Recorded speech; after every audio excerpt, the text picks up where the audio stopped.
Kia ora guys, welcome back to the Black Jersey. My name's Max and I'm the host of this channel. Thank you very much to my patrons for their continued support, and let's get into this pre-match preview for the second test of the All Blacks versus Ireland's mid-year series. I'm going to go over the changes in the lineups and just add some commentary including predictions after what we saw last week, which is a pretty surprising blowout. For context, I said the All Blacks to win by 16. They ended up winning by like 23, so pretty big margin that way. Let's get into the lineups. The starting front rows for both teams are totally unchanged. Cody Taylor is going up against Dan Sheehan, who was outstanding at hooker for Ireland last week. We then have Offa Tu'ungafasi facing up against Andrew Porter, who played 80 minutes last week. Pretty massive for a prop to play 80 minutes, whereas George Bower did very surprisingly well, and he's up against Tide Furlong once again. In the locks, Ireland have retained Tide Byrne despite a bit of a bad performance last week, whereas James Ryan was solid but not spectacular. Over in the All Blacks, Sam Whitelock will not play this week as he did have a delayed onset of concussion symptoms after taking a small blow to the head last week that the TV cameras didn't actually manage to get on camera. So Retallick starts at 4, Brodie Retallick that is, whereas Scott Barrett moves from the 6 jersey to the 5 jersey, back to lock where he prefers to play. Dalton Papali'i has been promoted from the bench to start at blindside flanker, a jersey he has never worn for the All Blacks.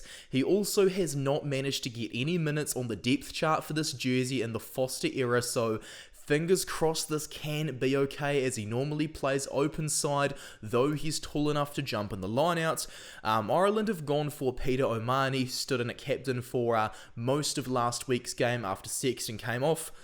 Whereas Josh van der Fleer was very good last week. Caelan Doris not so much, but hopefully Caelan Doris can have a better game in Dunedin this time around. Sam Cane's captain and Ardie Savia, the best player in the world, was man of the match last week, so because he's available he was always going to be picked. The halfbacks, Aaron Smith versus Jamison Gibson Park, 2 experienced players. Same with Johnny Sexton and Beauden Barrett. Both of them have both won World Player of the Year before, though Richie Mo'unga yet again on the bench. Disgusting from Ian Foster. Mo'unga is the best here in the world, man. I don't know what Mo'unga has to do other than what he's already done, honestly. At this point, it's just ridiculous. And, you know, as much as I whinge about it, Foster's the coach. So let's move on over to the wingers. Leicester Fainga Anuku had an alright debut last week, and he deserves to get another go, so why not see him in the 11 jersey once again? Whereas he's marking Mac Hansen, who's Ireland's 14. Hansen has recovered from a bit of an illness, but he's back into form now, which is very good to see. James Lowe is the other winger for Ireland, and he'll be up against Sevu Reece, who was very good last week as well. Awesome performance by Reece in the absence of Will Jordan. Over to the centre pairings, Robbie Henshaw, bit of a hit and miss. Same with Gary Ringrose's 2 errors. They kind of damaged what was otherwise a perfect game. But yeah, you can't always be perfect. It's just how life is, and perfection's pretty rare. Whereas over for the All Blacks, they have Geordie Barrett at fullback. So good. The best of the Barrett brothers. Hugo Keenan, though, he may have to watch his defensive positioning this time after leaving a bit of space in behind a few too many times. Ireland have made a change in jersey 16. Their reserve hooker is going to be Rob Herring rather than Dave Heffernan, because Heffernan did unfortunately fail his concussion last week, unlike Johnny Sexton, who was surprisingly back in. The replacement hooker for the All Blacks, Samisoni Taukei'aho. You cannot go any further than Taukei'aho, who is in such amazing form.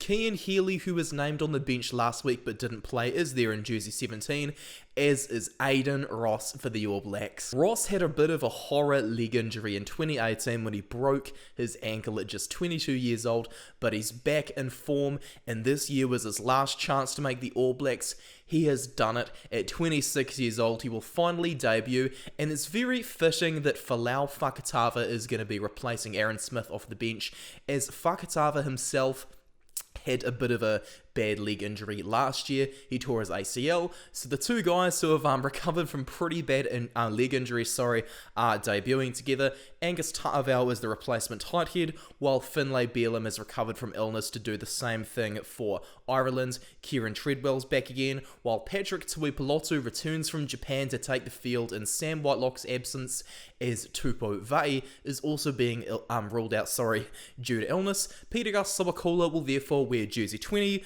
whereas for Ireland it's going to be Jack Conan at jersey 20 again. Connor Murray on the bench.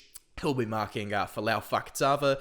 Joey Carberry, was pretty solid last week, so good to see him back in there again. Though it is very worrying that there's only really two options at 10 for Ireland right now, as I said with Hakatime Rugby when we reviewed the match.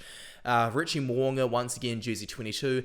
As I've said earlier in the video, very disappointing. Whereas Will Jordan comes back from illness, and Bundy Aki is Ireland's jersey 23. So guys, we've got some very good lineups we're seeing over here.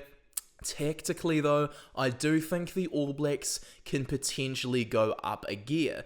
However, that is potentially nullified as Dunedin's stadium is Forsyth Bar Stadium. Forsyth Bar Stadium, for those who aren't from New Zealand, does have a roof over it, and that's going to suit Ireland's decoy runners very much, as they won't have to deal with too much of the dew and a bit of the dodgy weather and things like that. So I think the stadium could counteract things. I was initially thinking before the series started the All Blacks would win this game by 1 point.